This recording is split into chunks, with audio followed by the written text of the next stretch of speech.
We are going to teach a swap cue today. So benefits of swap. So we're out and about walking our dog and they've maybe come across something, they've picked something up in their mouth.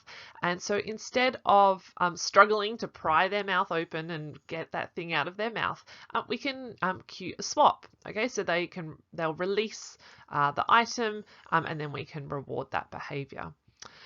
Then think about dogs interacting with maybe some inappropriate items around the house.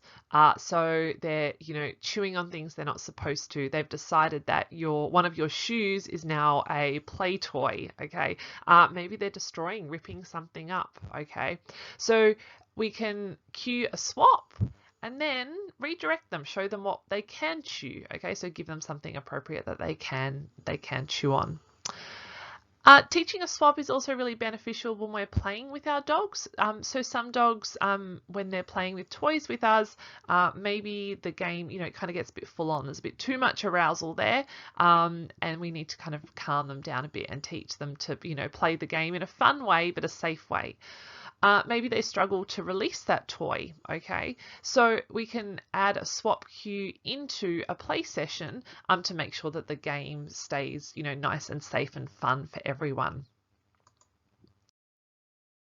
Okay, let's get started. So we're going to teach the dog initially what swap means, okay? So swap means that food appears and it's going to be scattered on the floor, okay? So we call this a mutually exclusive behavior. You can't have something inappropriate in your mouth while also, hoovering up food that's been scattered on the floor. All right, so let's watch a video of how we might start teaching that. Swap! Swap! Swap! Next, we are going to practice the swap with an item of low value. So this is going to be different for different dogs. So there's going to be some items around the house that are high value or out and about to your dog. So don't start with those. Start with things of low value. The dog kind of shows some interest in, but they're going to be able to perform the behavior. We're setting them up for success. Okay, so let's have a look how we start this one. Swap! Good girl.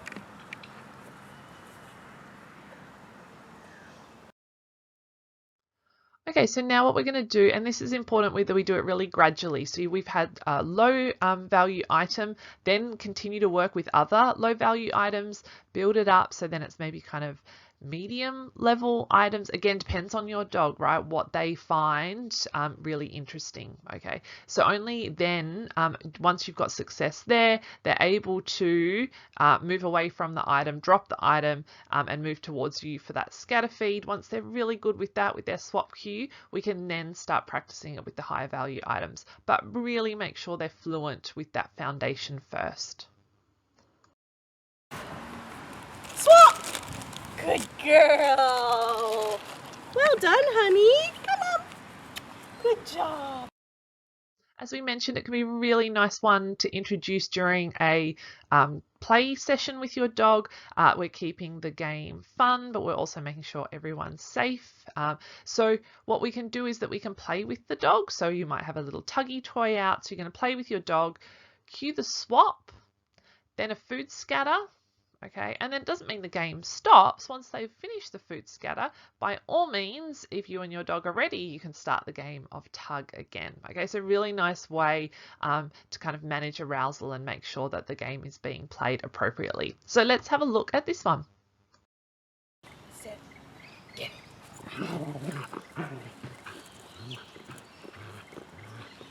Swap. Yes. Ready. Get it.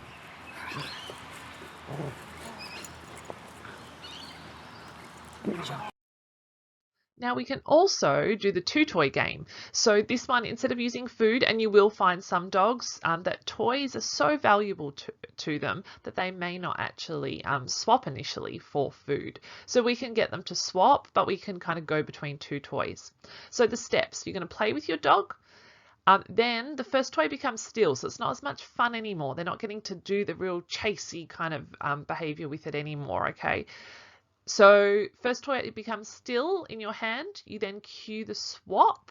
The second toy appears and comes to life. Okay, so that's more enticing. Okay, so the dog is going to swap, so they're going to release that first toy, and then they get to move and then play with that second toy. And again, play with your dog. So this is going to be a really nice one, again, to make sure that the kind of game is being played appropriately. So let's have a look. Good job. Lando, swap. Good boy. So hopefully that gives you some ideas about using your swap. So when you are out and about with your dogs, you know, maybe they've picked up something they're not supposed to, we can jump in and use the training there. Maybe it's for things around the house, okay, that they're kind of, that they're not supposed to put in their mouth. And absolutely think about how you can have really fun training sessions with your dogs, but keeping it safe by using those swap cues. All right, happy training.